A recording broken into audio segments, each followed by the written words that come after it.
ने अब सुदामा जी से कहा, कन्हैया ने, क्यों सुदामा, ओ भैया सुदामा। बोले हाँ। अच्छा ये बताओ, हमारी भाभी ने हमारे लिए कुछ भेजा है? सुदामा जी ने विचार किया, बाजी वाह, ये तो इतना बड़ा राजा हो गया, अगर मैं ये कहूंगा कि तुम्हारे लिए चावल लाया हूं तो बहुत महाराज शर्मिंदा हो गई। सुदामा छुपा गई। भगवान ने विचार किया कि एक दिन तो उसने तब छुपाया जो आज तक भीख मांग रहा है, और आज फिर छुपा रहा है, लेकिन अब मैं छुपाने नहीं दूंगा। अब मेरा धर्म बनता है कि जो ये संकट में पड़ते हुए और ज्यादा जा रहे हैं इनको उबारना। भगवान बोले, सुदामा जी, बोले हाँ, एक बात बताओ, जब हम तुम गुरुकुल में पढ़ते थे तो तुम में मतलब बहुत जोश था, अब तो वृद्ध हो गए हो। बोले ना, बिल्कुल ना। बोले पेड़ पर कैसे चढ़ जाते थे? और जैसे ही सुदामा जी कूदे, महाराज हाथ ऊपर को उठाया, उनकी बगल से जो चावल की पोटली थी जमीन पर गिर गई। कन्हैया ने हाथ में उठा ली। बोले भैया सुदामा, तुम छुपा रहे थे इसे, हैं? बोले ना, देख तेरी कसम हमें बहुत शर्म महसूस हो रही थी इसलिए छुपा रहे। तो आज भगवान कन्हैया मित्र के चावल बड़ा प्यार से खा रहे हैं। माताएं जो जो चावल लाई हो, भैया वरुण देवता हमारे, मतलब कोई बर्तन ले लो, बड़ा सा बर्तन या बोरा जो कुछ भी हो। हाँ मांगो।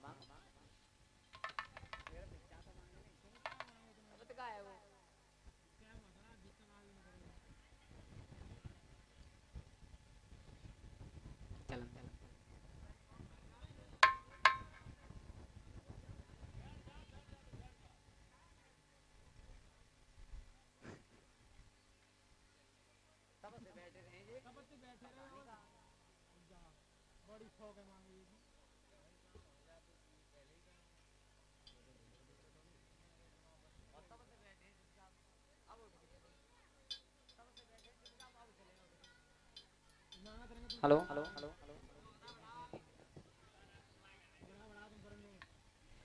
चलो महाराज तुम मांगो, तब तक तुम सब लोग ताली बजाते हुए बोलो एक भजन, ठीक है? नौ देवी नौ दुर्गा में व्रत कौन कौन रहते हैं? उठाओ हाथ, उठाओ कस गए, आज मालूम पड़ेगा। अगर तुम सच्चे मन से माता रानी के भक्त उपासक हो तो ताली बजाते हुए बुलवाना, ठीक है? एक भजन, ज्यादा कुछ नहीं।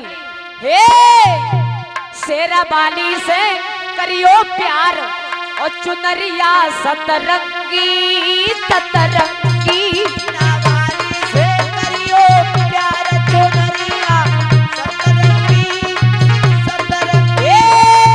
शेरा बाली से करियो प्यार, चुनरिया सतरंगी सतरंगी। शेरा वाली से करियो प्यार, चुनरिया ताली बजाओ सब लोग। सतरंगी।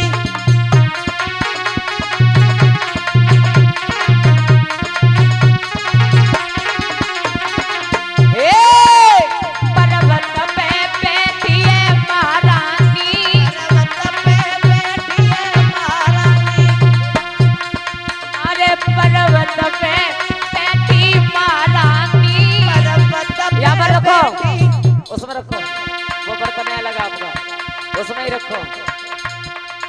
ए जगो भरत भूतरा के पानी, जगो भरत भूतरा में पानी, ए जगो भजन करे संसार, चुनरिया सतरंगी सतरंगी। जगो भजन करे संसार, चुनरिया सतरंगी।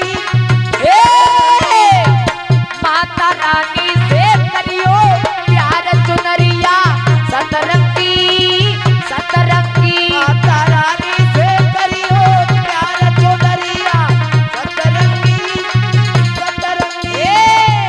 मेरी मैया की महिमा निराली है, मेरी मैया की महिमा निराली है, मेरी मैया की महिमा निराली है।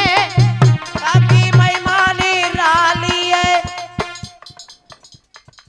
भैया ये यहाँ से हटाते चलो, हटाओ। ये चावल बहाना है, यहाँ है सबसे ज्यादा।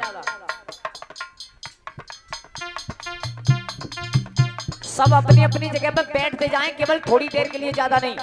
आराम से भैया, आराम से। ठाकुर जी हमारे दबे है।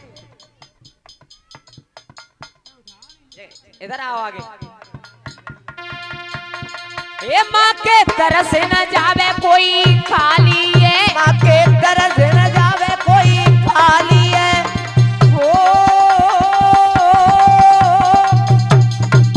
माँ की लीला यज्ञ मैया पार चुनरिया सतरंगी सतरंगी। माँ की लीला यज्ञ मैया पार चुनरिया।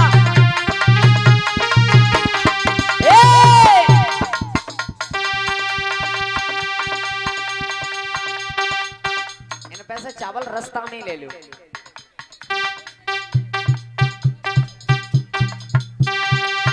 शेरा बाली से करियो प्यार चुनरिया सतरंगी सतरंगी। तेरा बाली से करियो।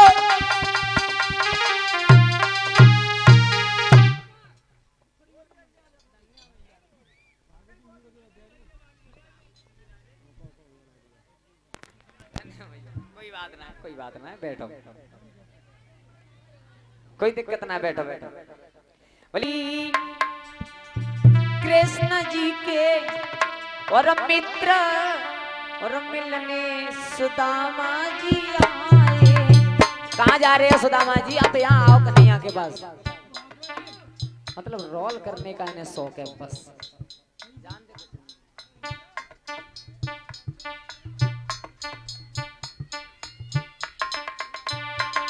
श्री कृष्ण जी के मित्र मिलने सुदामा जी आए।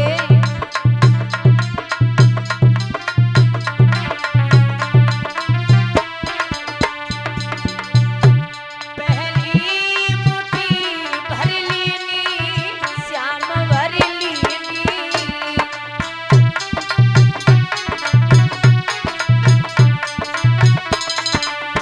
ओ पहली मुट्ठी भर लीनी श्याम भर लीनी।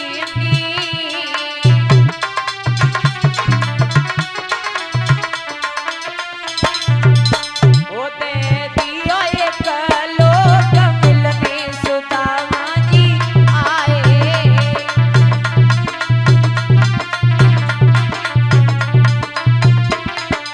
रे दूसरी मुट्ठी भर लीनी श्याम भर लीनी।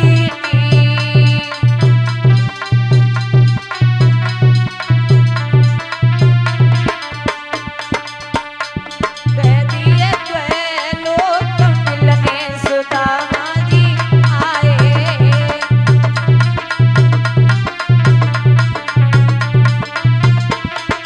और तीसरी मुट्ठी भर लीनी कन्हैया भर लीनी।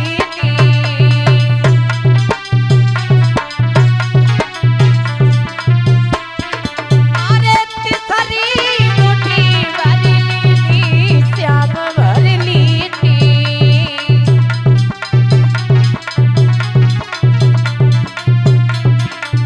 ए रुक्मिणी का ओ हाथ मिलने सुदामा जी आए।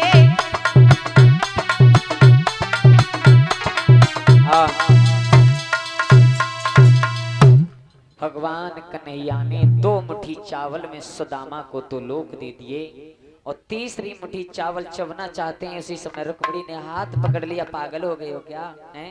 एक भिखारी को तुमने राजा कर दिया, तीनों लोगों को नाथ देने राज्य देने के लिए जा रहे हो और खुद भीख मांगने का मूड बन गया है क्या तुम्हारा कन्हैया?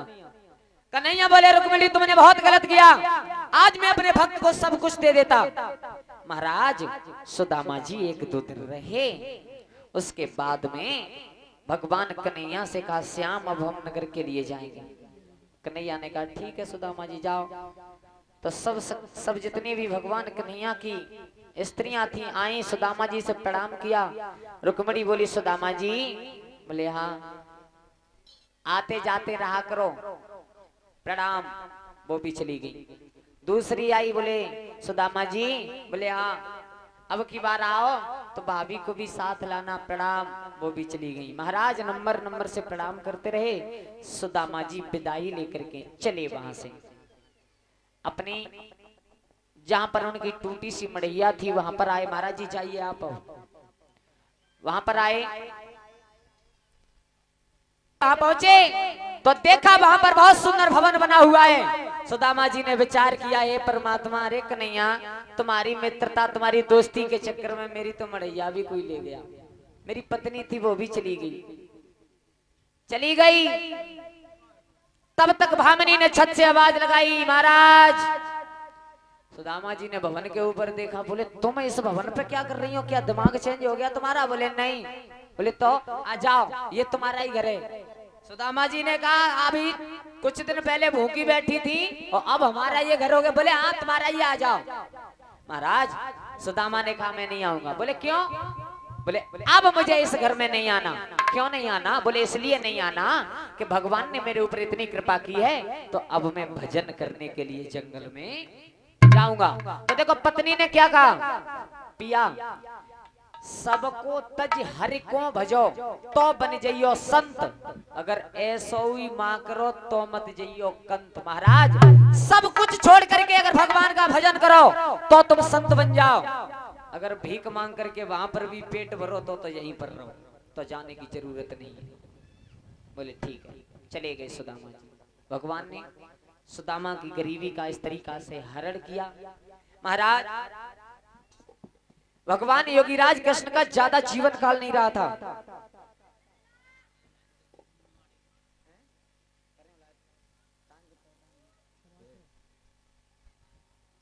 माफ करना महाराज, टाइम बहुत ओवर हो चुका है, 6 बज चुके। कथा वैसे आज के दिन की बहुत। भगवान कन्हैया ने भी अपने को पंच तत्व में लीन किया है। एक पहेलिया द्वारा पैर में पदम फाड़ा गया, जिससे मेरे श्याम सुंदर ने अपने आप को पंच तत्व में लीन कर लिया। अब महाराज परीक्षित महाराज एक दिन शिकार खेलने के लिए गए थे, तो उनको श्राप लगा था कि आज से ठीक 7वें दिन तुम्हें तक्षक डसलेगा, तुम्हारी मृत्यु हो जाएगी। तो महाराज आज वही दिन आया, इसी श्रीमद् भागवत कथा का श्रवण चल रहा था, वही दिन आया कि परीक्षित महाराज को डसने के लिए तक्षक नाग चला। तक्षक नाग महाराज बहुत खतरनाक था। उधर मालूम पड़ा है कि नहीं, उधर मालूम पड़ा है गुरु धनवंतर को, तो वो जा रहे हैं परीक्षित को बचाने, तक्षक जा रहा है डसने। रास्ते में भेंट हो गई। तक्षक ने कहा कहां जा रहे हो? बोले हम जा रहे हैं परीक्षित को बचाने। बोले तुम कौन हो? बोले हमें तक्षक, हम जा रहे हैं डसने। तक्षक बोला दो हाथ रास्ते में हो जाए तो ज्यादा बढ़िया है। अच्छा, बोले हाँ। तो तक्षक ने फुसकार मार की महाराज, जो एक वृक्ष था वो जल गया, और उधर धनवंतर ने नजर घुमाई, वो वृक्ष हरा भरा हो गया। तक्षक ने विचार किया कि ये अगर पहुंच गए तो परीक्षित को मरने नहीं देंगे और महात्मा का श्राप झूठा हो जाएगा। रास्ते में एक सोटा बनकर के रास्ते में लेट गया। क्यों? क्योंकि परीक्षित महाराज जो धनवंतर गुरु थे ना, उनकी नजर पहुंच जाती थी, वहां तक जहर नहीं रहता था। रास्ते में सोटा बनकर के लेट गया। लिखा विद्वानों ने,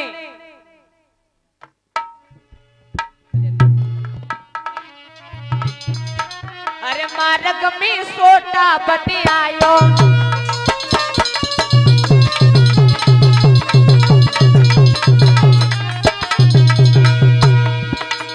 अरे मार्ग सोटा बन आयो, वित बाबा ने पैर बढ़ायो, सोटा तबई हाथ उठायो, अरे कंधा पे बेत जमायो, भनु बैरी को पीठ पे आयो, बाबा कुया जो पीठ में खायो।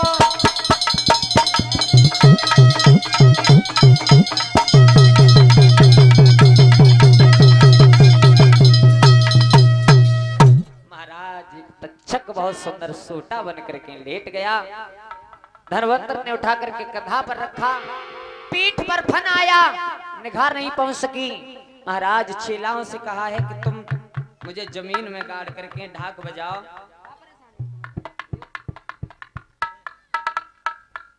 महाराज ढाक बजा रहे थे चेला, तब तक हुआ क्या, तक्षक फिर आ गया। बोले क्या कर रहे हो? बोले गुरुजी के ऊपर ढाक बजा रहे। बोले पागल हो गया, गुरुजी मर गए हो तो काई को चिल्ला रहे हो, इन्हें निकालो। निकाल करके देखा, गुरुजी ने कह दिया अब नहीं बचूंगा, मुझे काट करके आप खा जाओ। महाराज काट करके उस आमिष को रख दिया। फिर आ गया, बोले कहा पागल हो गए हो, गुरु का मांस खाओगे नरक में जाओगे। महाराज सबको यहाँ से बहा दिया, सब जादू बंगाल में पहुंच गया हमारे यहाँ का। अब परीक्षित महाराज आप खड़े हो जाएं।